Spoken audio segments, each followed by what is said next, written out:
Paris, the city of love বা ভালোবাসার শহর। ভালোবাসার এই শহরটি এখন বিভিন্ন দেশের অ্যাথলেটদের দখলে। 1896 থেকে শুরু হওয়া এই অলিম্পিক গেমসের 33তম আসরে প্যারিসও কিন্তু কম যায়নি। তাক লাগানো এক ঝকমারি আর জমকালো উদ্বোধনের মাধ্যমেই বরণ করে নিল অ্যাথলেটদের। ছিল না কোনো চার দেয়াল কিংবা কোনো বদ্ধ জায়গা, কিন্তু পুরো বিশ্বকে হতবাক করে দিয়ে উদ্বোধনী অনুষ্ঠানটি আয়োজন করা হয় সেইন নদীতে। আর ভালো হবেই না কেন, নদীটি প্রস্তুত করতেই যে 8টি বছর সময় পার করেছিল প্যারিস। কি ছিল না এই অনুষ্ঠানটিতে? 130 দেশের রাষ্ট্রপ্রধান থেকে শুরু করে নামি দামি সকল কলাকুশলীরা, কিংবা সেইন নদীতে সাবমেরিন ভেসে ওঠার অসাধারণ দৃশ্য। 200টি দেশের প্রতিনিধিত্ব করবে 10,500 অ্যাথলেট। নাচ গান থেকে শুরু করে বিনোদনের সব কিছুই রেখেছিল প্যারিস, যাতে প্রাধান্য ছিল দেশীয় সংস্কৃতি, ধর্মীয় বিষয়াবলী এবং বৈচিত্র্যময় ঐতিহ্য। নিখুঁত এই আয়োজনে প্রথম ধাক্কাই ছিল জিনেদিন জিদানের অলিম্পিক মশাল হাতে উপস্থিতি।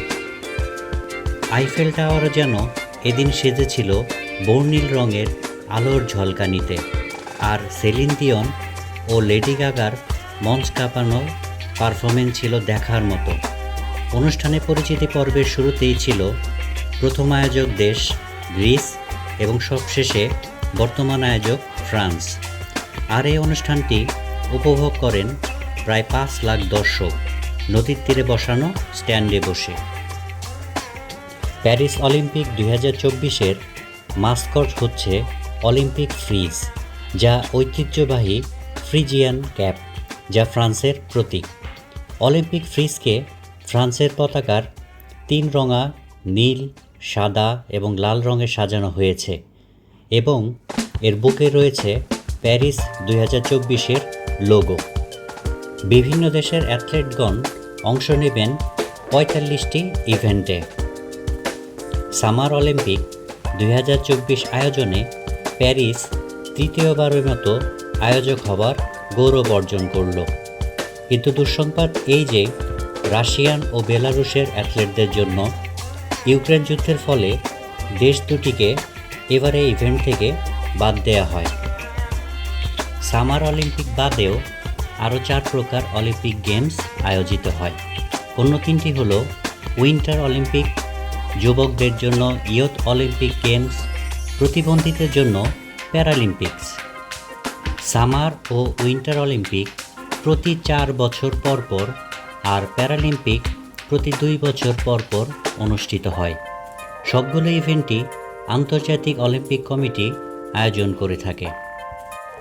2028 ও 2032 সালের সামার অলিম্পিকের জন্য প্রস্তুতি নিচ্ছে Los Angeles, United states of America এবং ব্রিসবেন, অস্ট্রেলিয়া। তারা কি পারবে প্যারিসের মতো চমকে দিতে? কমেন্টে আপনার মতামত জানান। একই সাথে চ্যানেলটিকে সাবস্ক্রাইব করে আমাদের পাশেই থাকুন। ধন্যবাদ সকলকে। তো দেখা হচ্ছে আমাদের পরের ভিডিওতে। ততক্ষণ সবাই ভালো থাকুন। আল্লাহ হাফেজ।